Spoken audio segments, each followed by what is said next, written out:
rolling on Facebook.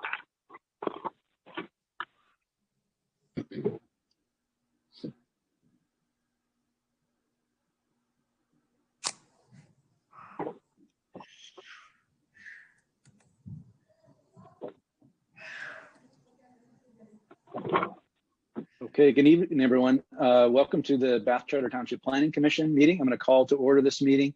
Today's date is January 26, 2021. There is an agenda we all have. If you are tuning in, which doesn't look like there anyone is, but there is an agenda on the township website. So are there any changes or additions, amendments to the agenda as distributed? John? I'd like to add an item to old business, the master plan. Okay, so under A, 7A, master plan, Nick? John and I were both going to suggest that one. So in addition to that, under old business, I'd also like to recommend that we add elections for planning commission officers. Okay. I'm not sure how much longer we should wait without having that election go forth. And it's also my understanding that membership on the planning commission might not be changing for a while. Okay, we'll put it on the old business and then talk about anything pertinent, I guess, there. Any other changes to the minutes? Sorry. Yeah, Nick. Sorry, Sorry to the. Also see, is anyone else, or is anyone opposed to flipping old and new business? I know we usually have old business first, or excuse me, first. You want to put new business before old business? Is that what you're suggesting? Wait, nope, I'm thinking backwards. Never mind. For some reason, Okay. I was thinking we had new business first. Okay. Okay, is there a motion then, if there are no further amendments, a motion to approve the agenda as amended? So moved. Move. Second. Seconded. All right, we have some support. If there's no further discussion, all in favor of the motion say aye. Aye. Aye. Opposed, the same sign. Okay, and the motion carries. So this is the time in the meeting where we have opportunity for planning commission members to disclose conflicts of interest. So do any planning commission members have any conflicts of interest with any of the agenda items tonight? If so, let us know. Hearing none, seeing none, let's move on to general public comment. Looking from the participant list, it looks like we don't have any members of the public. So we'll move on. Approval of minutes. So we have two sets of minutes. So let's start with the December 29th, 2020 minutes. Any changes to those minutes as distributed? I have one. Okay. On the site plan approval.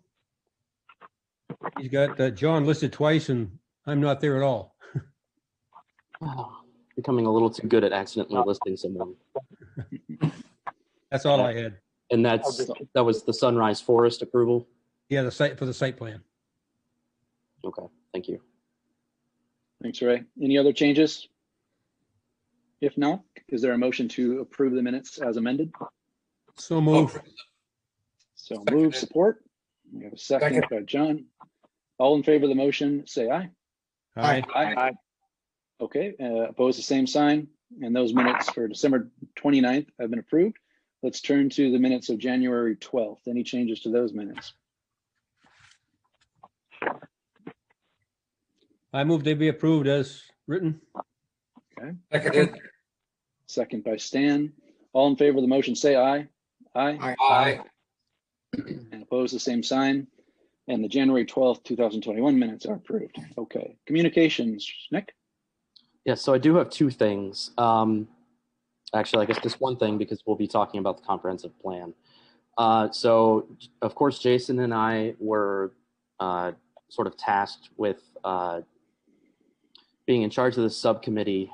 We were supposed to have a Zoom meeting, I believe, last week with an individual from a nonprofit called Connected Nation that handles these types of rural broadband issues. Unfortunately, that had to be postponed, but it has been rescheduled for this Friday at 11 a.m. If any of the planning commissioners are interested, I can see about getting you in there. I know that sometimes Zoom has limits on how long meetings can be if there are more than a certain number of people.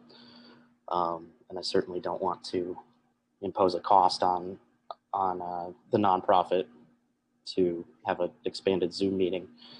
Regardless, I'm intending to ask him to record that and provide me with a copy of that so I can provide that to everyone. Also, I know that I had received an email from Dan with some suggestions about nonprofits, but otherwise I have not received any names of folks that might have expertise in this area. I've had a couple from before we were tasked with this subcommittee, but the impression I'm getting is that it may end up being a smaller venture than originally anticipated.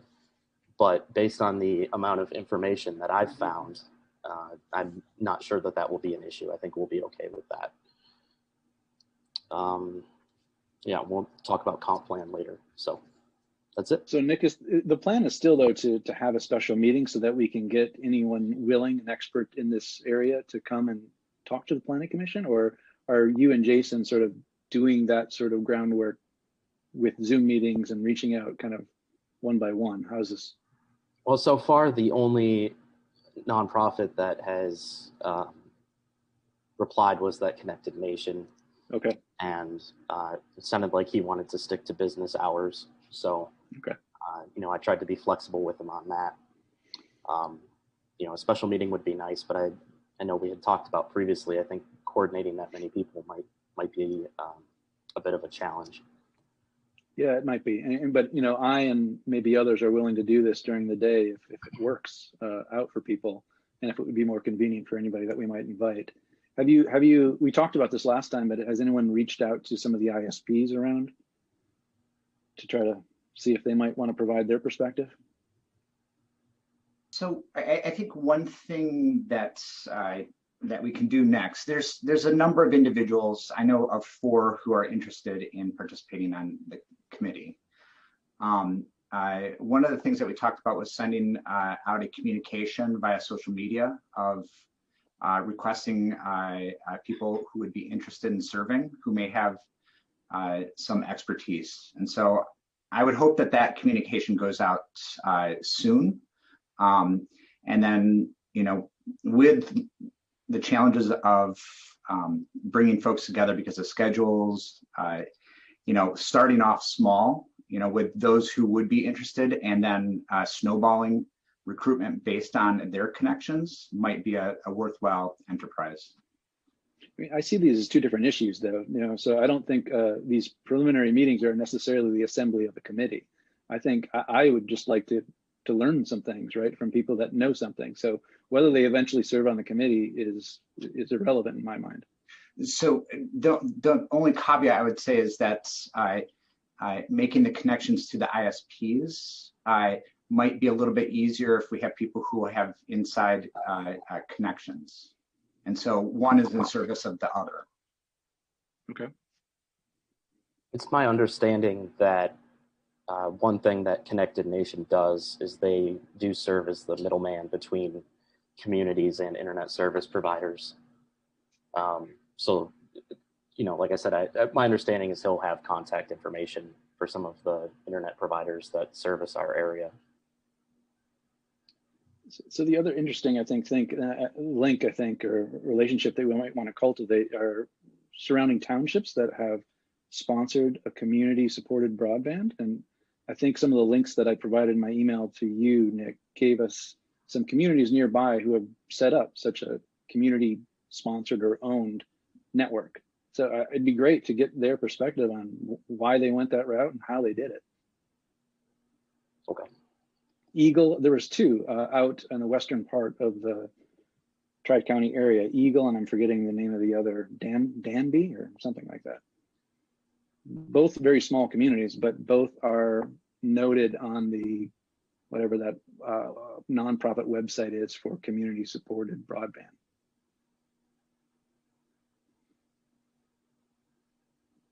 Okay. Any other communications, Nick? No, that's it. Okay, so we have old business, 2 items. First item is the master plan. And so, John, did you want to, since you added this to the agenda, I guess you and Nick. Yeah.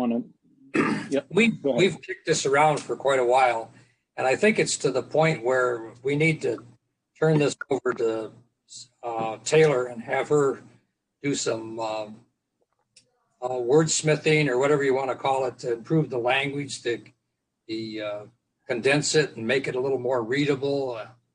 And I'd like to have Taylor chime in on this and see what kind of time frame she thinks she could work with to get some of these things accomplished and come up with some new charts and graphs and some more updated information that could be included in the plan and get a time frame that we can move forward on.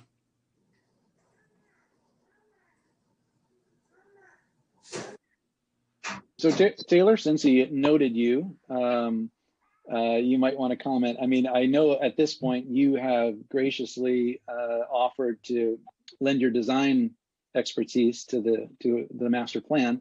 John's suggesting maybe some editing as well when we get to that point. I'm not sure if you are comfortable with that or willing to do that. Yeah, so I have kind of been editing as we have been going. As you all have been approving each section that Nick has been giving to you all for language, I have then just been editing it to make it more concise if it needs to be,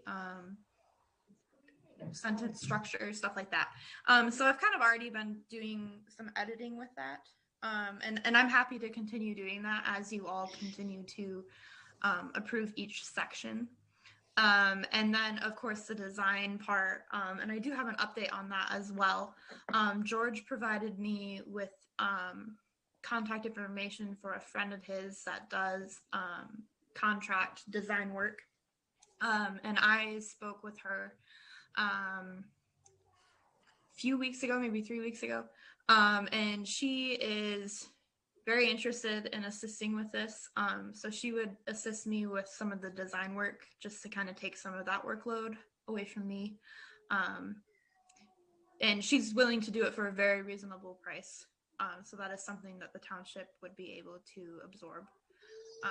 So I am working on getting a contract around with her so that we can start doing that as the language becomes solidified. Okay, great. Thanks for the update. So Nick, when did we plan to have this, do you think, back to the Planning Commission? Probably soon, I would guess. Yeah, I can have it on the next agenda. So I had a conversation with John about this the other day and had a conversation with Superintendent Hildebrandt about this today as well. I think it might make some sense if we had maybe 2 or 3 of us who are available to meet during the day and talk about some of the language and whether there are structural changes that can be made. And I apologize if I sound like I'm sort of stuttering. I'm trying to think how to phrase this exactly. I think having it come back section by section and editing the document in terms of sentence structure, sentence placement, and word choice, that sort of thing during a meeting, such as my life. Stop. I'm not sure that that's the best use of our collective time during a regularly scheduled planning commission meeting. We have plenty of other things on our plate that we need to worry about. Yeah, so I agree with that. I don't think we need to be wordsmithing as a committee, but I think the real substantive issues we need to have some agreement on. So we have gone through goals and objectives, those sorts of things. I'm not sure if we need to revisit that because we started that with your predecessor, Nick, but have continued some of that with you. But in your mind then, are there any more beyond the wordsmithing and the design element? Is there any more substantive areas that we have not reviewed that you think we ought to review before we have this smaller meeting? Thank you for unmuting me, Taylor. I was trying to minimize the dog barking. I would be curious to get some input on the implementation section because the way that that's been structured in the past, it has primarily focused on simply stating that the comprehensive plan is the precursor to the zoning ordinance and that the zoning ordinance is intended to be the primary vehicle for implementing our goals, objectives, and policies in the comprehensive plan. So I think that's one area that certainly could use some input on. And aside from that, I think, we already talked about the introduction section. The community profile is sort of the buzzed down version of what I had provided previously. Your favorite multiple pages talking about soil conditions and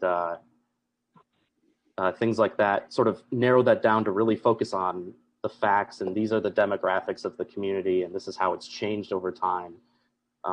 Having that section be just the facts so that you can get through that and move on to the next section. So I think what's going to come out of this is going to be a comprehensive plan that's probably between 50 and 60 pages, depending on how the pages are laid out. And if it feels and looks like it's a little bit bare bones, and it is that way for a couple of years, then I think that's okay. Because, the intention here is to have a living document. And as we continue to look at it and revise it after it's been adopted, certainly are ways to flesh that out. Okay. Other commissioners have any comments on this or the plan moving forward for the master plan?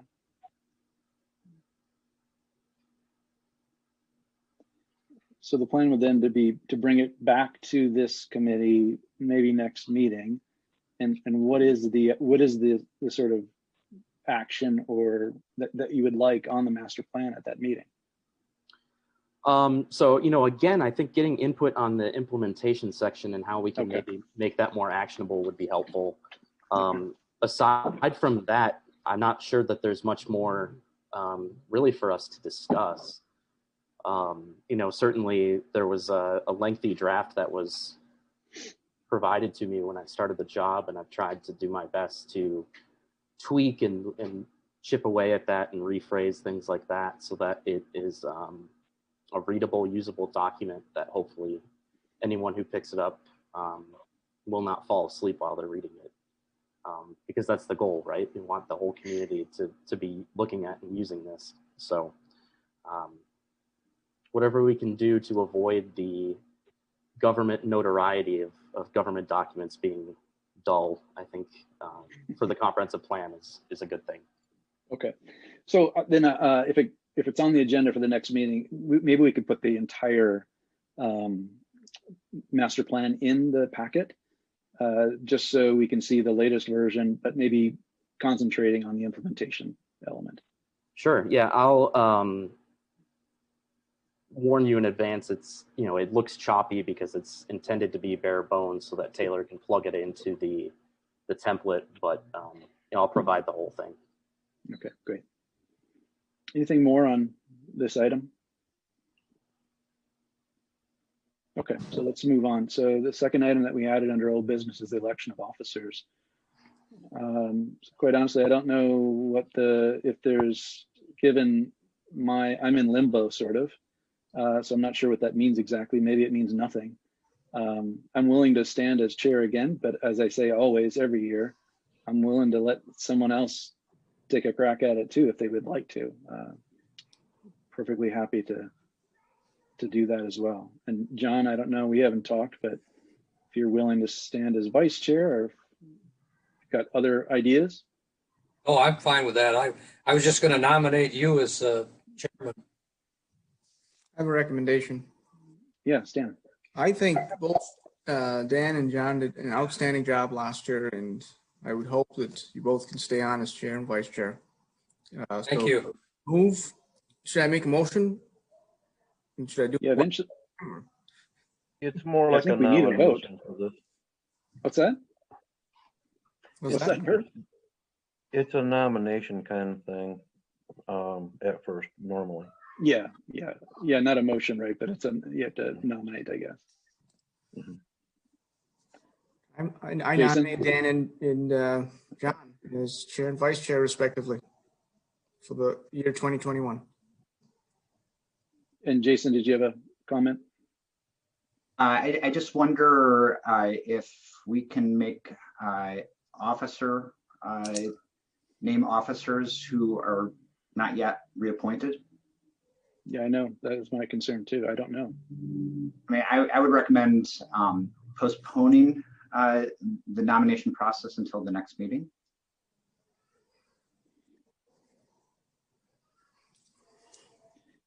Yeah, so Nick, you said we should get this on the agenda, so I don't know if you looked into the issue. I mean, by state law, there's this idea of carryover, so I am on the planning commission, but I'm not sure that how that changes the actual, election of officers.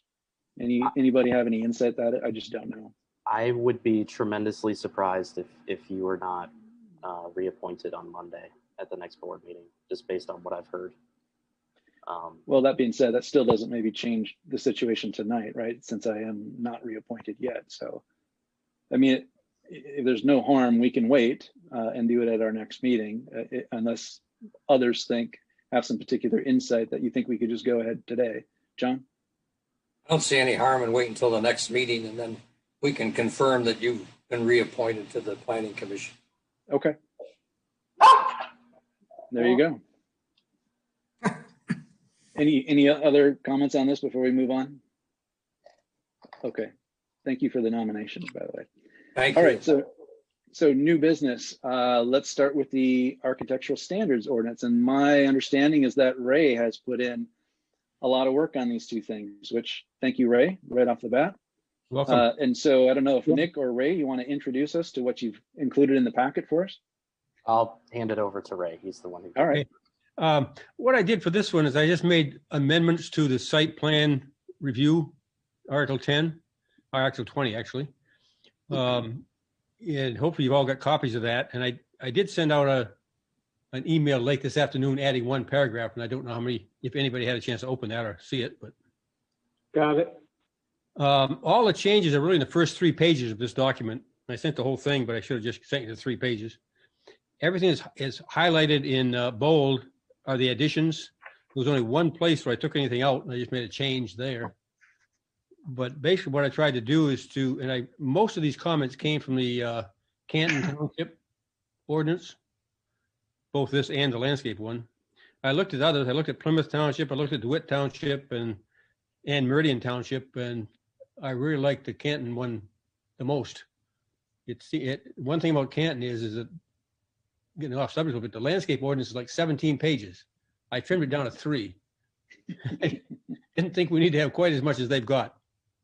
And it's kind of the same thing on their architectural stuff too. They've got details for every zoning classification and what you're supposed to do instead of lumping it all into one. So I tried to shorten it as much as I could. We can kind of go through this quickly if you want. If everybody's got the document there, or the first paragraph, I just added in the purpose. I just added in the including architectural appearance and design, just to let people know what we're talking about here for this. And that's all in the first sentence. It also talks about for adjacent parcels and the character of future development. I added in there existing and future development, so that we know we want to take a look at existing development as well as future when we look at design standards. And that's it for that paragraph. Then further down. Right, before you move, if we're altering the language of this ordinance, do we want to make additional changes beyond the substantive changes that you've provided? I think we should. In fact, there are some changes in here that don't pertain to the design part of it that as I was going through, I just happened to see them and put them in here, and there may be others. Can I make a small suggestion on that first sentence of that first paragraph? Sure. So under definitions in Article 3, Section 3.01, sub 6, the term building includes the term structure. So you can clarify that language a little bit by removing the term structure. And so Burton, Nick, speak up if that's incompatible with, a particular purpose. Jason, which section are you referring to, please? So it's under definitions. So it's Article 3 of the Code of Ordinances, Section 3.01, and then Item 6 talks about the definitions of buildings and structures. The only reason I looked it up is because I was curious about what the difference between the two is. I think that's a good point. There's other places in here where it refers to both buildings and structures. So if we're going to do that, we should do that every place it shows up. Yeah. And I have no problem with that. Nick? Can I play just little mini buzzkill? I think we're pushing close to that language editing that I was talking about. And I haven't touched this at all. I simply provided what Ray had given me. I went through both this and the landscape ordinance and identified language I liked and language I didn't particularly care for. But, I think that, again,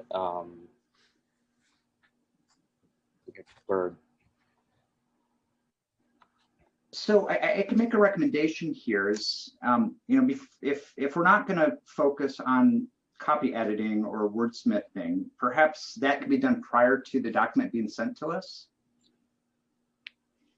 I have no issue with that. When we had assigned this, it was my understanding, or at least my impression, that we were going to have a sort of a discussion on what we wanted this to particular ordinance to look like. What type of regulations did we think were appropriate? What type of regulations did we not think were appropriate? How extensive we wanted that to be. I'm fine with that idea to sort of leave it to the substantive issues tonight. I don't think, I think the Planning Commission should get into language, because language often relates to meaning, and meaning is everything with the ordinance, right? Grammar and that sort of thing, it's a different kettle of fish, but it's not always easy to tease apart those things when we're talking about interpreting the meaning of the ordinance. But I take your point, Nick, is that maybe stick to substantive issues tonight. And then when this comes back eventually as a near final draft, we can get into a little bit more of the editing part of that. Stan, and then Yeah. Stan? On that note, so Ray, just looking at this, it sounds like what you're recommending is an architectural standards light, correct? You're basically saying that you need to submit documentation or drawings and designs that show elevations, facades, materials, and things like that. So I'm just wondering, does that ensure that we have a certain standard of architecture, because they would provide whatever they provide, and is it up to us then at the Planning Commission level to make recommendations as to whether they're aesthetically pleasing or not? Or do you see any place where we can really enforce this? Well, I think if you take a look at, on Chandler Road, if I look at that, this thing says that the new development has to be compatible with the existing development, which in those buildings are not. Okay. Now, there are some standards that I read through that actually define how much overhang there has to be on the roof and things like that. That's really detailed. Now, we can go that way, but I didn't think we needed to. No, I agree with you. So essentially then we're saying, mainly we're looking at harmoniousness, it sounds like to me. Because I agree with you, because on one hand, we all have notion of aesthetically pleasing and what isn't. But as soon as you start, well, if you think deeply about it, it's many of these things are subjective. And by going too far into specifying exactly what kind of material, what paint colors and all those things, I think we run the risk of doing a couple of things. Number one, we run the risk of killing creativity, right? Because, essentially there's no architecture, right? We're just looking at what we're saying and doing it. And secondly, it could also be counterproductive, at least in the area of harmoniousness, because our specifications may not fit a particular area. So I think we have to tread really carefully. On one hand, we want it to be harmonious. And on the other hand, we shouldn't go too far. And I like the idea of having a light version of it. So I don't disagree with any of that. But because the language is really the harmonious sort of nature of it, because that's sort of the key here, it leans towards the status quo, right? So, I mean, necessarily.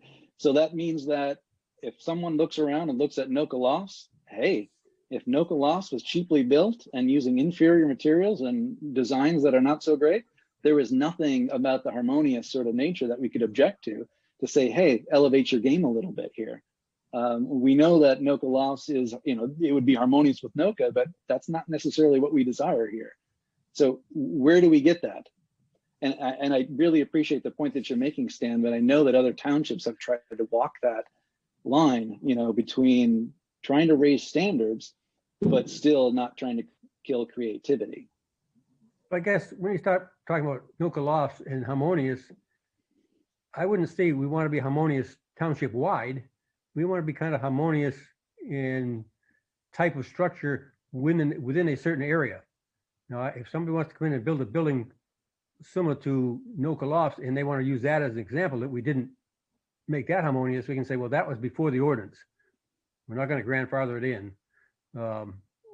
That's an exception that happened because we didn't have an ordinance in place that would prevent it.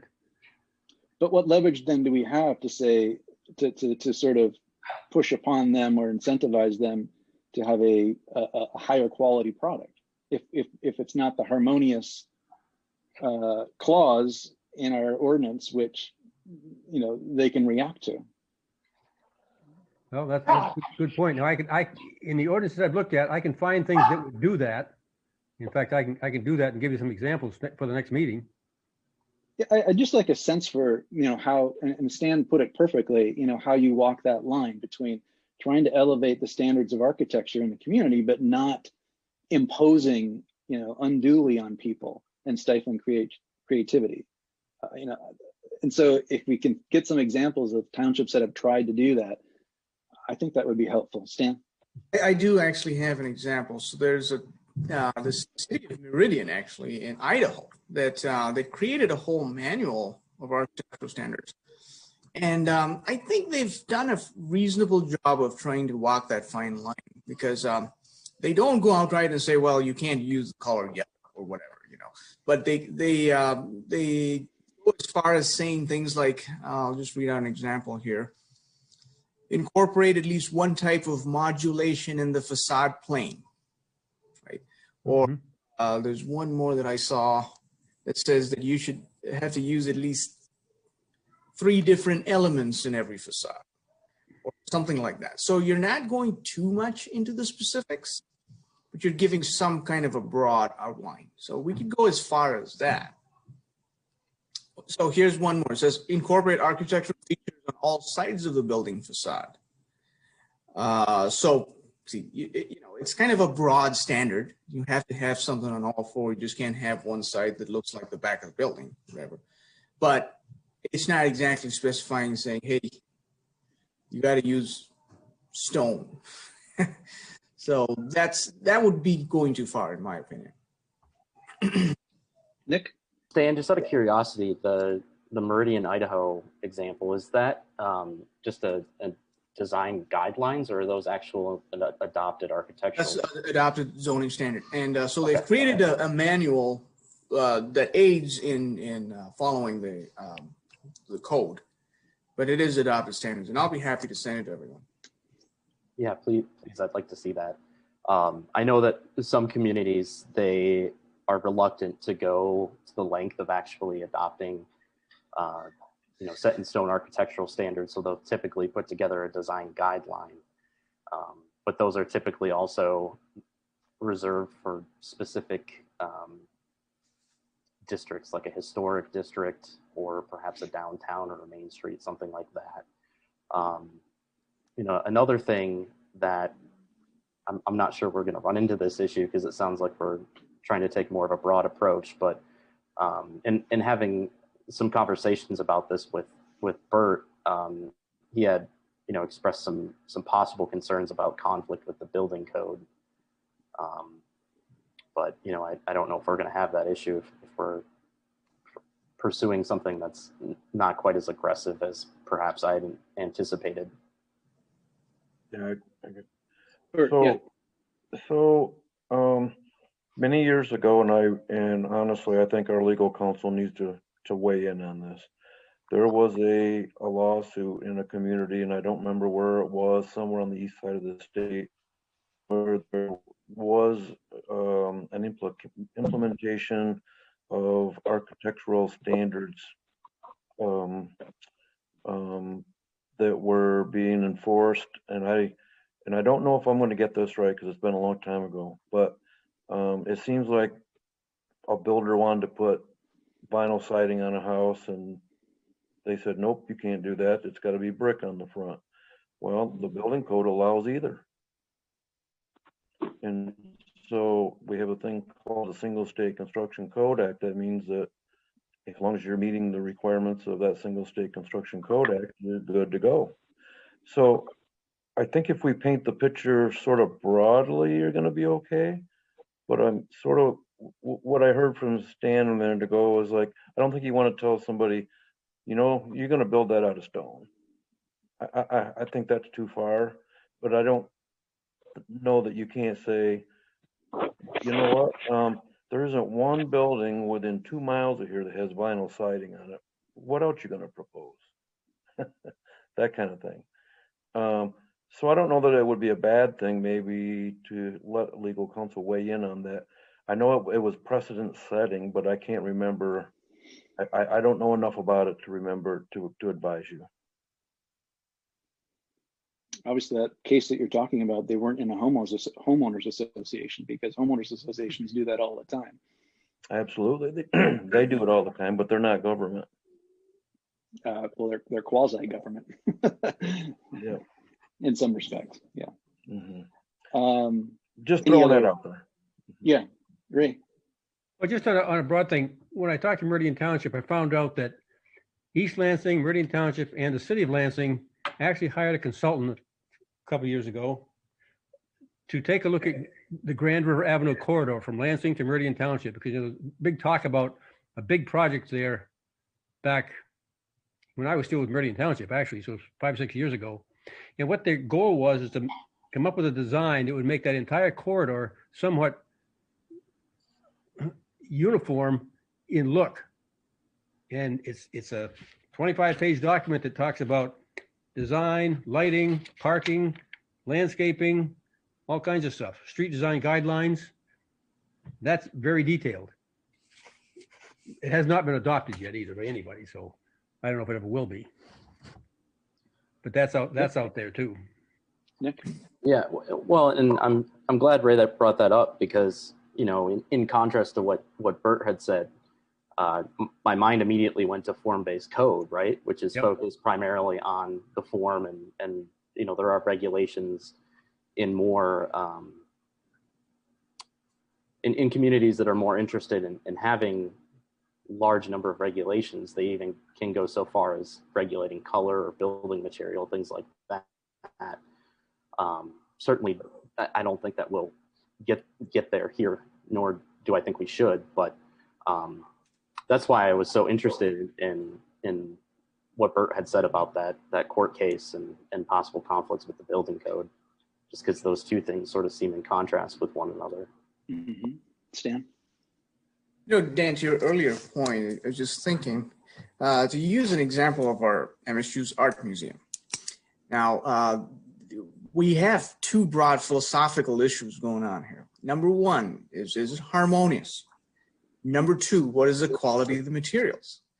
And if you take a poll, I think most people will tell you it's not exactly harmonious, but is the quality of the material top class? Absolutely is. So we get into this philosophical divide of what do we want, quality of materials or harmoniousness, and I'm willing to bet that the jury will be split on that. Well, using MSU as an example, if you drive down Grand River Avenue, there's a parking structure just before you get to that art museum, a little ways before. Oh, the colorful one?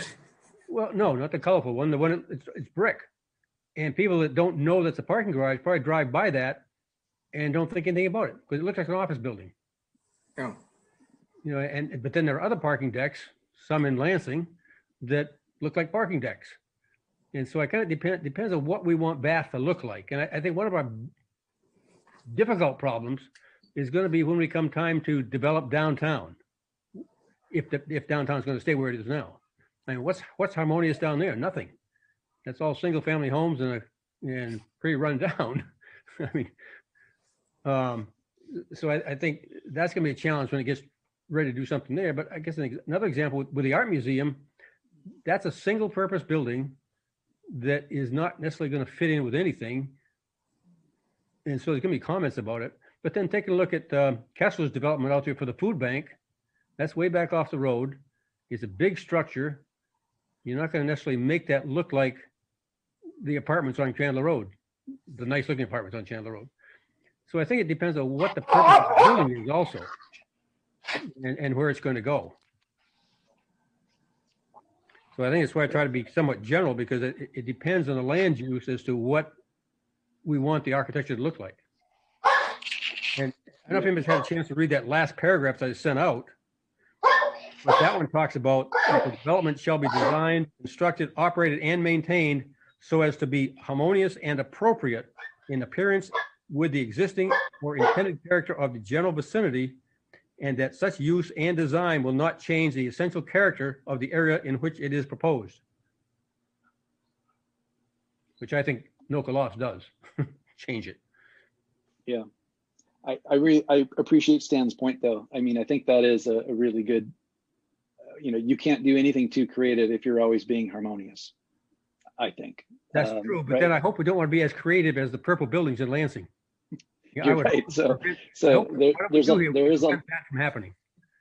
a line there. I agree. I really liked Stan's suggestions too, those couple examples he gave about some general sort of architectural guidelines that allow flexibility, but do not specify in great detail or prescript, what one should do. And I think if you had that kind of, if that was generally our plan on how to approach this, giving people flexibility and options while still seeking out kind of good principles of architectural design, I think that seems like it's a happy compromise between something too specific and something so broad as to be not really not leading to any particular dramatic change in the township in the quality of construction that we see. Yep, I can take a look at the Meridian, Idaho one, because if that's just their zoning ordinance, it's easy to look that up. And also in some of the stuff I've read, there are things like that also that I've found that would be examples we can use. So I'd be glad to take a look at that. Great, thank you, Ray. Stan. And if we do get into things like that, I don't know if it'll be just easy enough to just look at another city and just copy it. We may have to hire a consultant because it gets into very technical stuff at that point. Yeah. I guess if you want to keep going down through this thing, under preliminary and final site plans, I just stuck in there. That's where I put in that we want the applicant to prepare a material sample board of proposed buildings. That would give us a guideline of what they plan to use for materials when they build this building. And then later I talk about a colored rendering of the building. So we would have known ahead of time what Noka Lofts was going to look like before they ever started building.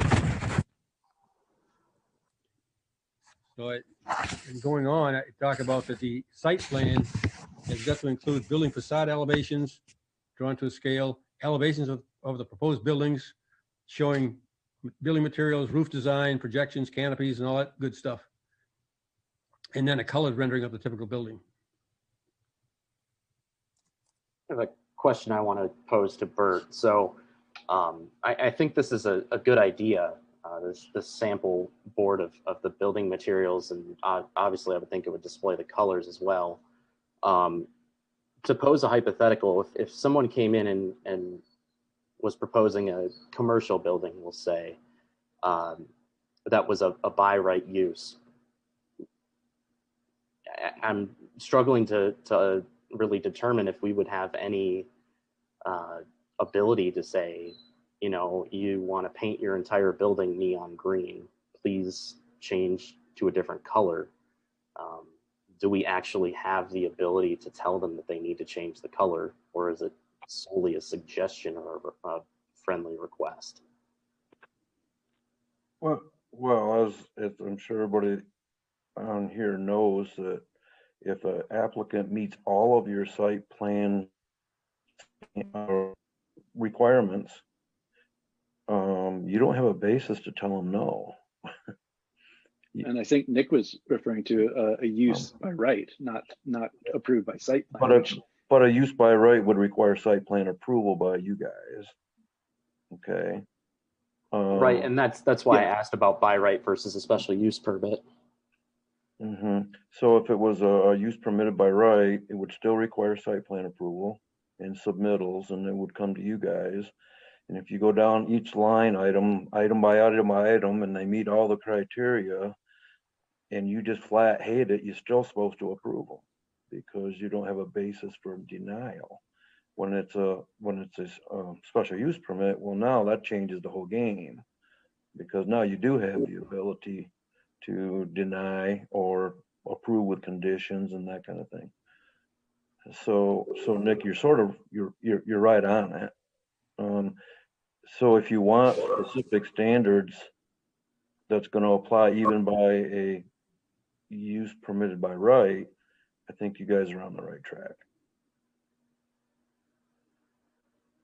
Does that help? It does, thank you.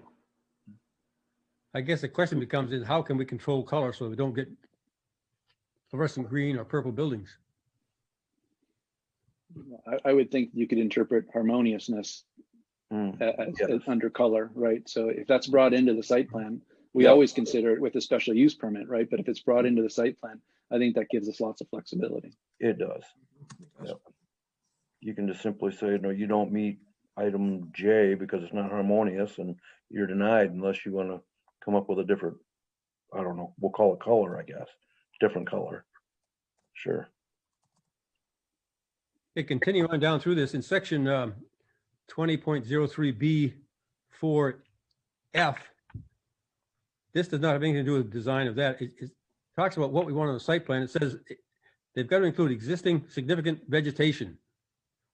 What I put in here is that they need to locate on there all the existing trees bigger than 6 inches in diameter that are there now and what will be left after proposed development. That's covered in a lot of different ordinances.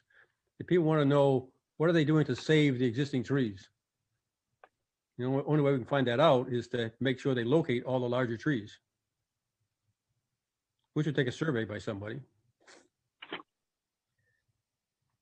And the next one in G, we're talking about landscaping. I just made a reference to the landscape ordinance that I drafted and put the section number in there that might change depending on how that all gets done, but that's all that does. Then down on N, the same thing, it just asked them to put topography on the site and within 100 feet of the site. A lot of the site plans we get stop at the property line, which I don't think is appropriate because you don't know what's out there. So I think we should require them to give us some topo within 100 feet of the site, or within some distance anyway, if it's not 100 feet. And O talks about, which is a total addition, information applicable to multifamily residential developments, which really would apply to the one that I just talking about, building on Webster Road. But that talks about number and location of the buildings, design density calculations, lot coverage calculations, all the things that we need, floor plans, garage and carport locations, and this one here, the pedestrian circulation system, which is mentioned in our other places in our ordinance, but I don't know if it's mentioned before in the site plan because we've never really talked about that during review of site plans. It also talks about community building locations, swimming pools, other things that would be on that development. Make sure they show them on their site plan, which if they, and it says if applicable, but at least puts it out there that they should be thinking about those kind of buildings depending on the size of the development.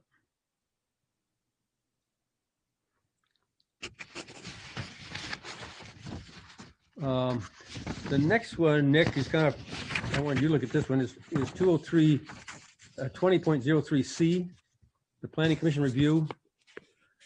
The first line says that, and this is where they distribute plans to the road commission and everybody else. It says the clerk's supposed to do that. I don't know if that's appropriate or not. I would Yeah, think I've seen that, and I wondered that myself. I think there are actually I think a couple of different ordinances that we have adopted that reference the clerk, when I would think it would be, you know, whoever the planning official is, whether they are the planning director or the planner or whoever. Someone. So I'm glad you caught that. I think this is a good opportunity to sort of go through this entire site plan review ordinance and clean it up a little bit for clarity and tweaking some of those small things like that. The other question is, I didn't look, but I'm wondering, what does our ordinance say about where the developer is supposed to submit their site plans? Do they get submitted to the clerk or to you? The process has been that they would drop them off at the township office.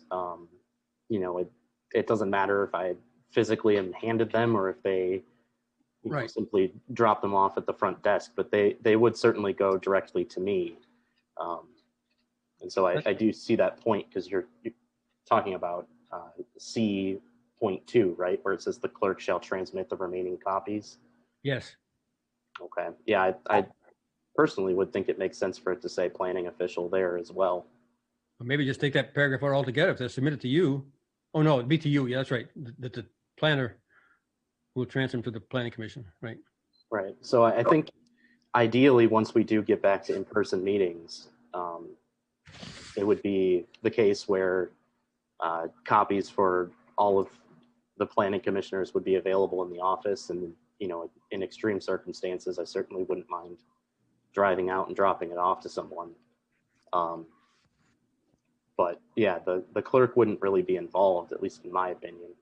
No, I'm just thinking larger townships. Meridian Township as an example, since I work there, there's no way the clerk would want to get involved with every site plan that comes through that department. I think it's a term that's been used for, I don't know, 50 years or some crazy number of years, and everybody's ordinance is sort of boilerplate, and you can tailor that to any way you want it, really, as long as it's focused to somebody like the planner. Yep. And I added one paragraph in here about the DDA, which is actually copied right out of another ordinance, saying that whenever sites are proposed for development in the DDA, the planning official shall submit the site plan to the DDA for review and comment. And the last sentence says the DDA has no authority to approve site plans. Thank you. I think they probably put that in there just to clarify that point. Yeah. I'm glad you included that. I think it's a good reminder, Mhm. because it's easy to slip people's mind. Yep. And that's basically all I had in here, plus that one last paragraph I read earlier about things being harmonious and appropriate in appearance, So and not just to- changing the appearance of character. Just quickly here, I don't know if the language in 3, I guess under Planning Commission review, part 3, if this necessitates receiving a response from each of these entities, or like the DDA, are we going to wait for a response from them? And does that hold things up if we don't, or can we proceed without comment? Because I would not want that to be the case, especially if they have got no regulatory sort of role to play here. It's just a courtesy that we're extending. Nick? Yeah, so I can touch on that. You know, given, like you said, they don't have the authority to approve site plans.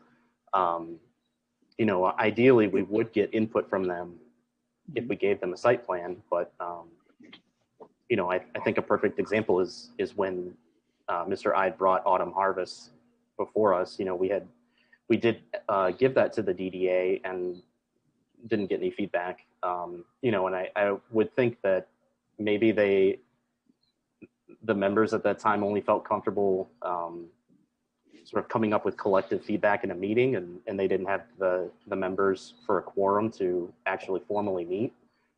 But the rest of these entities, you know, Eagle, the school district, drain commissioner, road commission, you know, generally say, please get these comments back to me within 2 weeks.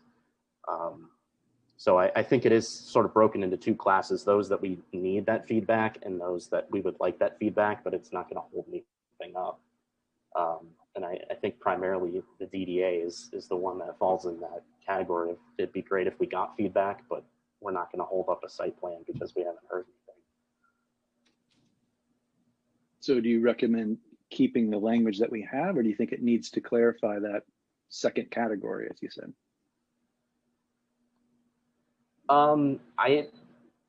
I think it's fine. It certainly clarifies that they don't have the authority to approve site plans. And so,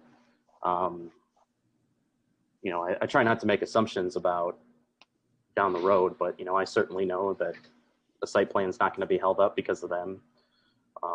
You know, everyone gets their time frame and hopefully they hear back from me. Actually, I mean, it's the same thing with the police and the fire chief. You know, I give them the plans. Sometimes they have feedback, sometimes they don't. You know, if there's something that I'm really concerned about, I'll certainly walk over there and ask, you know, hey, did you just miss this email? Is there something really important that we're missing here? But otherwise, I assume that they don't have any significant comment and we move on. I mean, we could always add something like by the deadline provided or something like that. That could work. I know certainly keeping it vague like that, I think is good because there are certain times of the year that those agencies are busier than others. So, you know, right now in the middle of winter, they might get comments back to me within 2 or 3 days. Whereas if it's the end of June, it might take them 3 weeks just based on how busy they are. Yeah, it keeps control of the process where it belongs, but it at least gives folks the heads up that this is your time frame. And it gives the planner and or your zoning administrator, whichever, the ability to say, you know, we was going to send this to the planning commission next week, but we sort of haven't heard from the road commission yet. So we're going to move that one meeting rather than have a concrete deadline date. Right. So I think in terms of next steps with this, I think at least with what we have, I think probably me having a conversation with Taylor and maybe Bert, Bert and maybe Taylor for some language input, going through here and just trying to clean this up a little, because I know that on a couple of occasions I've had applicants who have asked me specific questions about you know, possible redundancies, or they're stating that something isn't super clear. One example that comes to mind is section 20.01, or excuse me, it's under 20.03 B subsection 4. It says 15 copies. Most of these are delivered electronically. So, you know, I know that it makes sense probably for our planning commissioners to have a physical copy. So I don't know if we can add some flexible language there in terms of requirements for number of copies, but there are just little things like that that I think, since we're already looking at this, we can probably clean all that up at the same time. Yeah, that sounds good. So you'll come back with a edited track change document, and Ray, you said you would do a little investigation of these sort of more targeted but still somewhat general standards, architectural standards. I will. I'll take a look at the Canton Township's got some of that stuff, and I'll take a look at the Meridian, Idaho one also, see what they've got. Yeah, I just sent it to you guys. Okay, thank you. That'd be great. Thank you. Do you all want me to go ahead and ask for permission to get input from legal counsel, or do we want to wait and see if we want to get more in depth with architectural standards before I think we ought to wait. Okay. Until we have something closer to a final draft. So any other questions on the architectural standard? If not, we can move on to the landscaping ordinance draft. Okay, so Ray? Well, this one here, all came out of most of it out of the Canton landscape ordinance. And the first part kind of just talks about the intent of this whole thing, and what we're trying to do is to have some landscaping requirements for all developments. And as you get back down into it, it talks about for parking lots and things like that. And when what Stan was talking about for design creativity, the last paragraph in A does talk about creativity in landscape design is encouraged. So accordingly, required trees and shrubs may be planted at uniform intervals, at random or groupings and whatnot. The difference between this one and Meridian's is this one here allows more flexibility in how trees and landscaping is done. Instead of like in Meridian Township, it says you've got to have this many trees in a parking lot, and they've got to be spread out through the parking lot. This one doesn't necessarily say that. It does say you have to have X number of trees based on the square footage of the parking lot. So, and it does say also that the landscaping in parking lots does not replace other landscaping requirements on the site. So they're treated as two different things. It allows both evergreen and deciduous trees. And it says here at a rate of 1 tree per 3,000 square feet of the unpaved area. So if you got a, and someplace in here it says how much unpaved area you have to have in a parking lot. There's one question that comes in here in two different places that I want to input on, I guess. It says that grass areas in the front yards of any non-residential use, and it also says grass areas on a berm shall all be planted with sod instead of being able to seed it. I'm not sure we need to do that. I mean, even on berms, there are ways to prevent erosion on a seeded area by using a mat and things like that down there. So I'm not sure we want to go with sod, but Canton did. Yeah, I don't see any need for that. I think we can adequately have it grow with seed. Berms too. I agree. You can. That's why I kind of highlighted. And not even sod necessarily, or not even turf grass necessarily, right? So I wouldn't want to specify seeded or sodded turf grass in any area necessarily. Stan? Now, the one exception is if you do it at late in the season, then you're potentially exposing it to the whole winter without it actually having matured. That would be an exception that I can think of. Yeah. Well, one place in here where it says protection from erosion, which if you, the ordinance is section C2, it talks about any required berm shall be planted with sod, ground cover, or other suitable live plant material to protect it from erosion. So we're not restricting them just to grass. It can be anything that's going to protect it from erosion. And so I think we can take sod out and we can say seeded with appropriate erosion control fabrics or whatever they are. I actually have a question about that C2. The last sentence there talks about cement blocks, railroad ties, and other construction materials to retain the shape and height of the berm. Maybe I'm reading that wrong, but is that essentially saying you can't have a retaining wall? No, they're talking about in a berm. Like, if you take a look at even some of the landscaping in this area here, we've got some significant elevation change from the road back to the house. They've done it with large rocks here, which looks very good. But in some places, I could see people using railroad ties to do that. Just maybe 2 or 3 railroad ties, then a flat area and like that to retain the berm.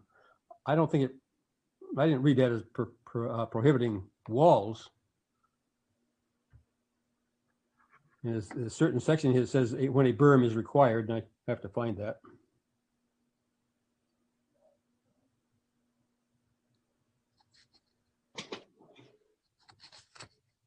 One of the key things in here that I noted, and it's in a couple of other ordinances also, we were talking about site distance restrictions.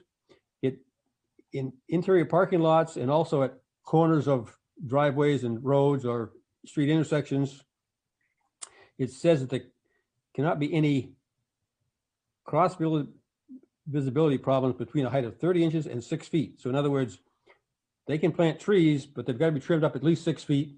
Some ordinances say 8, but any shrubs that are planted in those areas can't be any higher than 30 inches. So it gives you a gap from 30 inches high to 6 feet high to look through, except for a trunk of a tree.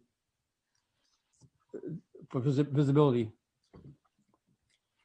And I think that's a good thing to have, because I know there's some places where you drive now, any place, any township almost, and actually driving out of a parking lot at a commercial establishment, and they've put a line of shrubs right up within about 3 feet of the property line on both sides. You can't see a thing. So I think we need something like that.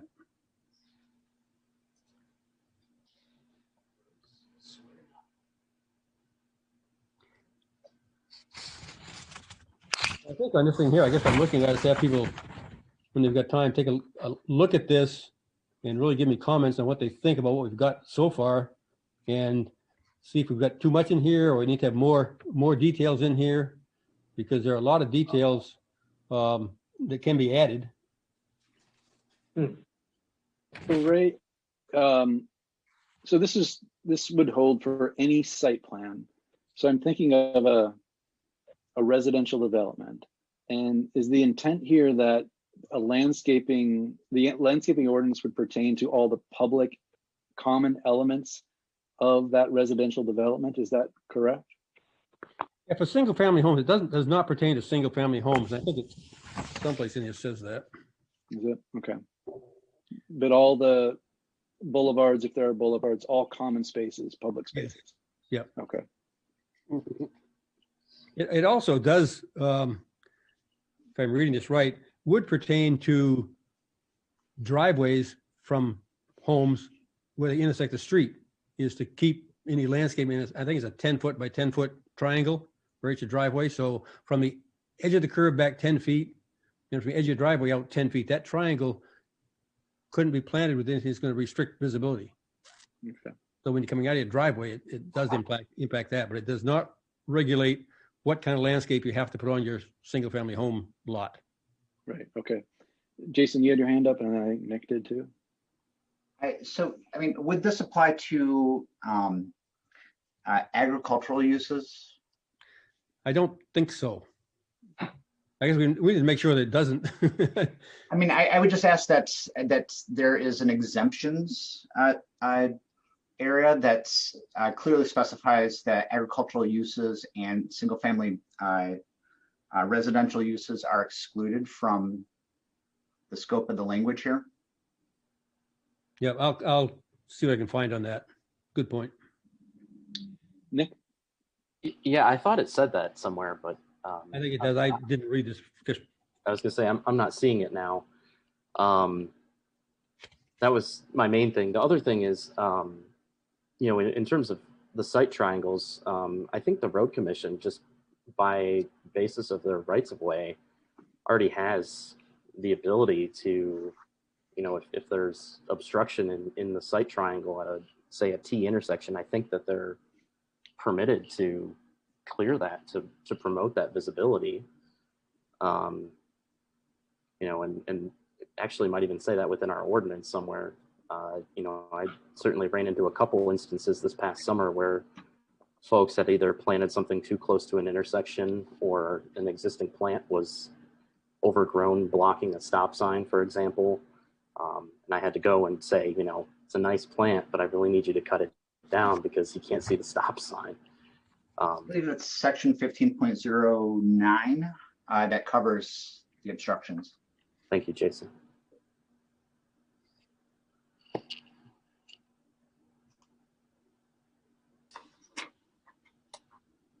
Dan, did you have a comment?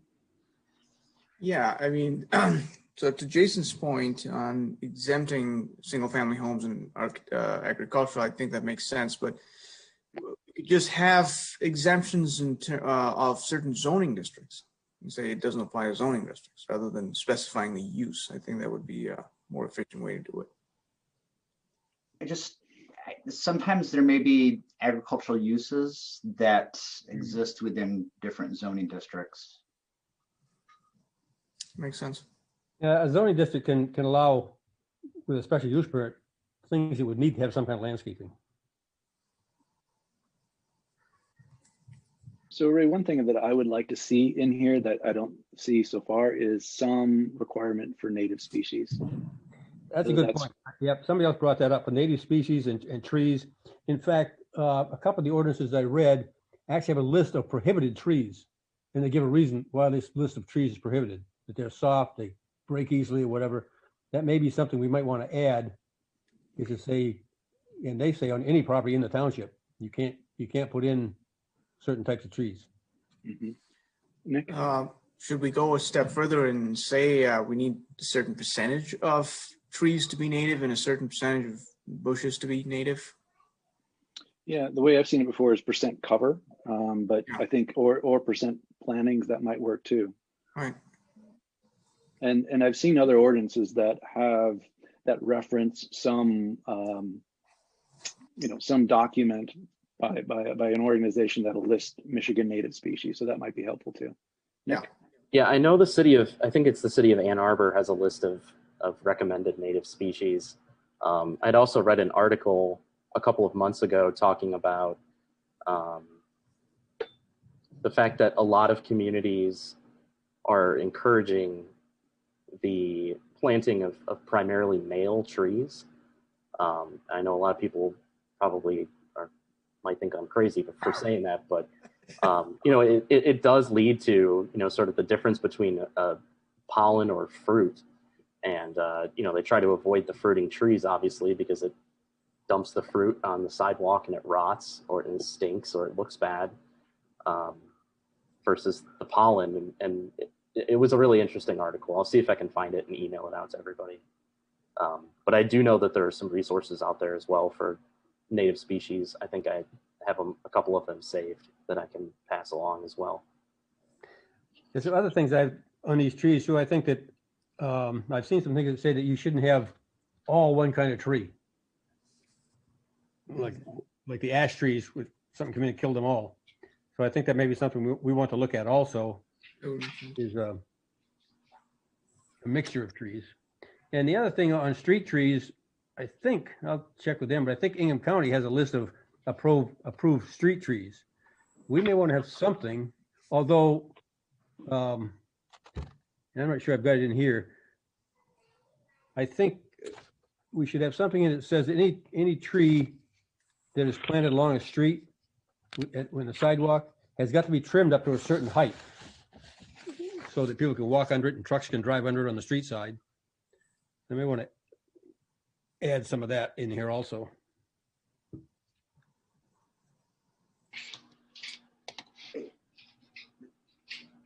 Jason? I think Bath has a pretty particular soil type, and so I just want to make sure that the trees are matched to our soil type, not soil type of another community. I think that might be, that's a good point. I can certainly see if there's anyone at MSU Extension who might have more knowledge about certain trees that might work better in Bath versus other communities. There's one ordinance I read that said that trees should be of the type that have, I think, improved or have a good growth record in the north part of this county. They didn't even talk about the whole county. They just said the north part of this county. So we can put something like that in it. The trees have to be of a type that have shown to be hardy in the south part of Clinton County. I don't think it'd be too tough to get a list of soil types, predominant soil types in the township, and then match those with native species that do well in those soil types. Like cottonwood and box elder. Yeah. We don't want those. I think this ordinance might actually be a perfect spot for us to include some language that we actually added to the PUD ordinance about replacing dead landscaping. And obviously, this is intended to apply, I would think, primarily to, multifamily, commercial, and office uses. So I think it would be perfectly appropriate for us to add some language in here requiring replacement of dead or severely damaged landscaping within a certain period of time, so that we don't run into a situation like we have in the past, where we have a property owner who's got a non-residential building with a bunch of dead landscaping.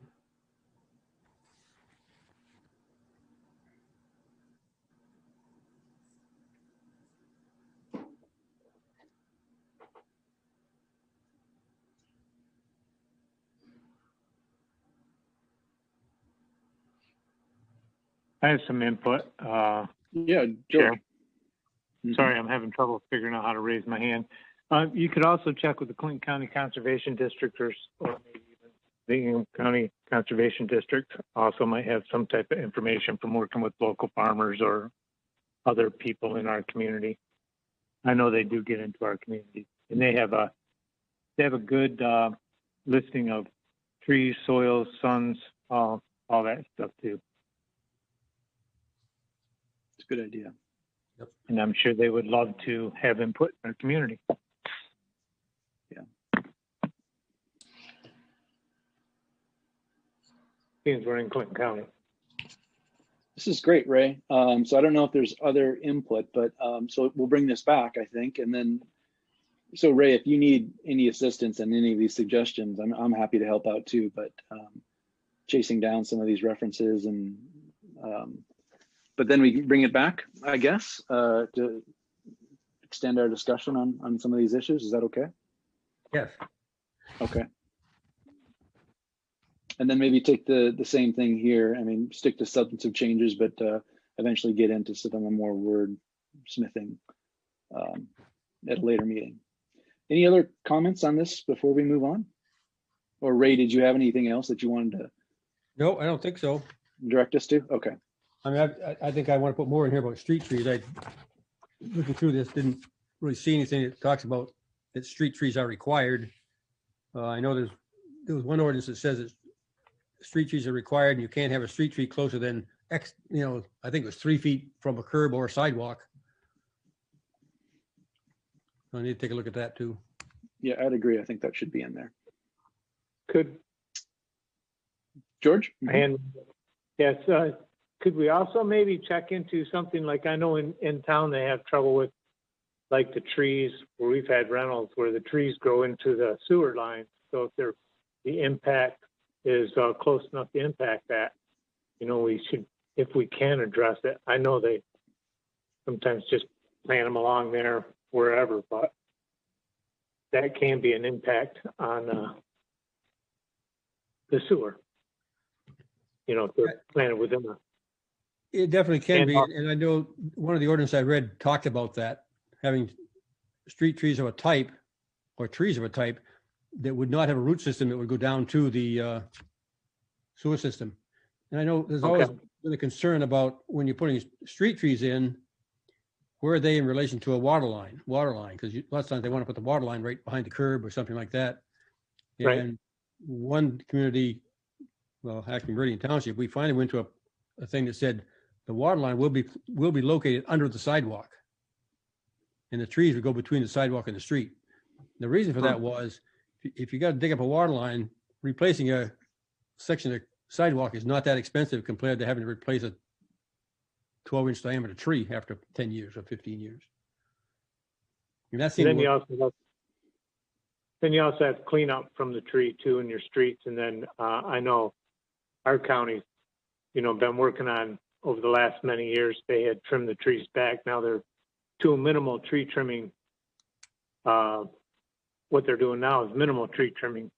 They don't cut unless they basically have to, or do stuff where people can't reach, like on Clark Road there, between Webster and Center Road. We had quite a few trees over the road, and that impacts how long your road lasts, how your road dries out, which that, Ray. Yep. But the pretty streets are the ones that have a canopy of trees over the street. Yeah, that's right. Doesn't help the road much, but it's pretty. It is. Thank you. Well, thanks for your work again, Ray, on this. Really appreciate it. Yeah. I'll get some more Okay. things put together and get something out. We can talk about it at the next meeting if you want. That's great. Yeah, that's great. Okay, well, let's move on. Report from planner. So Nick, anything additional you want to mention to us?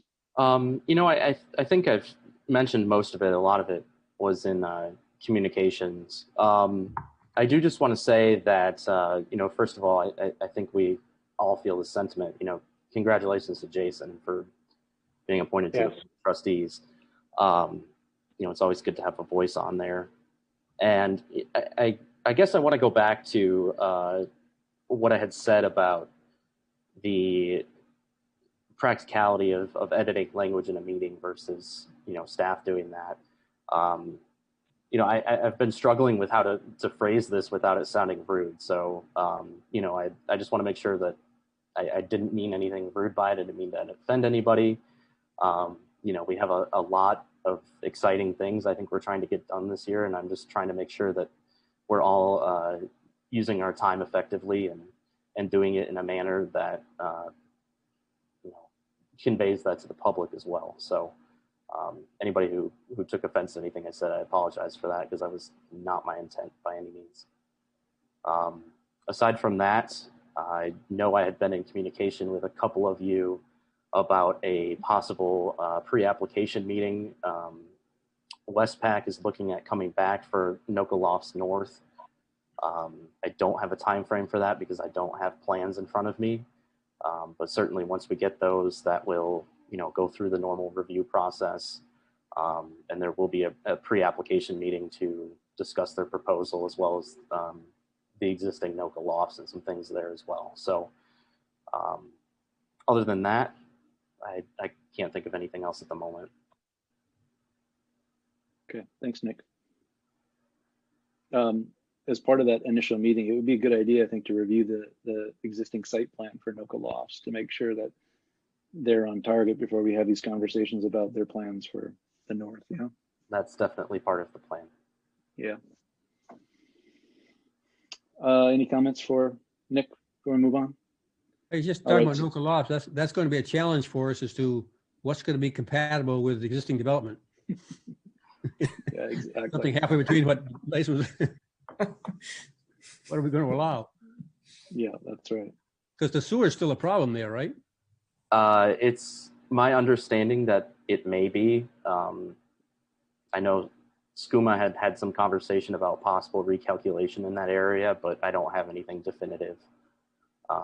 But, of course, getting input from SCUMA will definitely be part of that input before we have the pre-application meeting. And my intent is actually to have someone from SCUMA at the pre-application meeting so that they can answer any questions that we might have about possible issues there.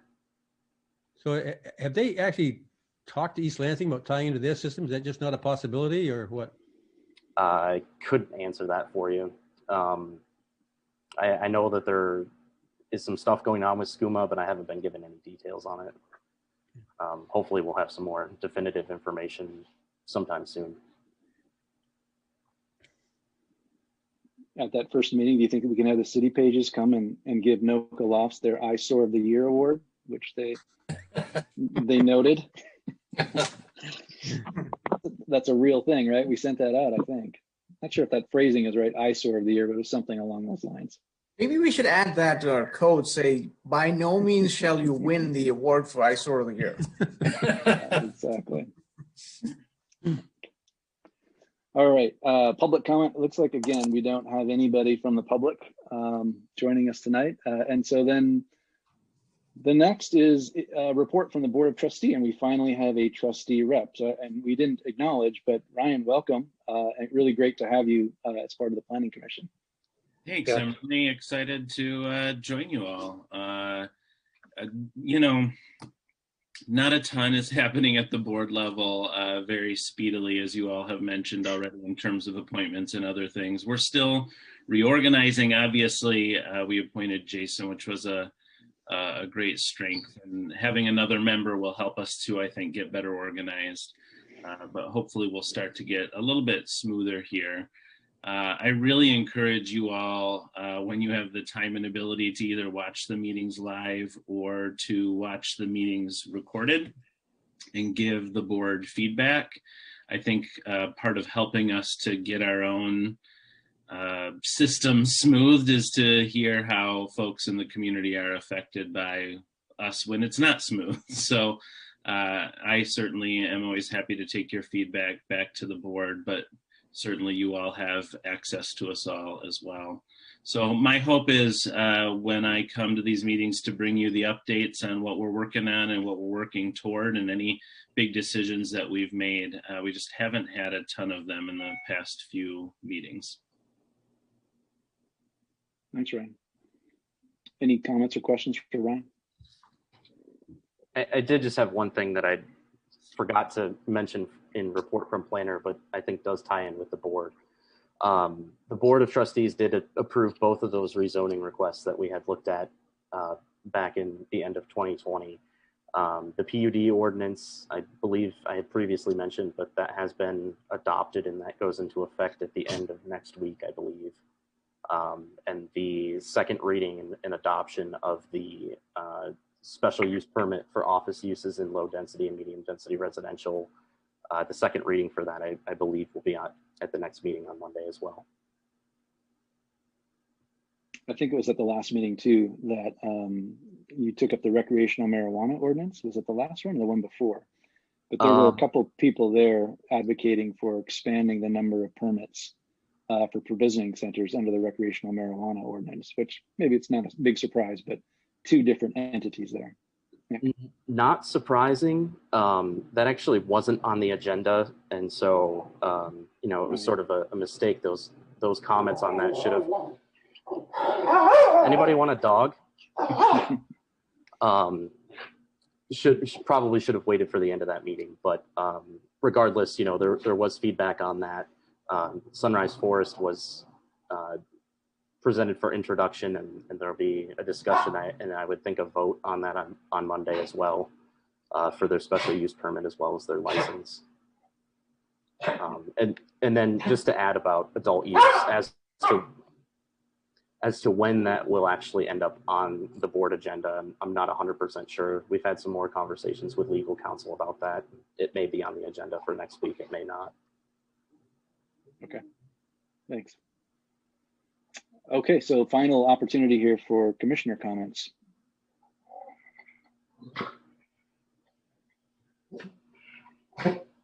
John?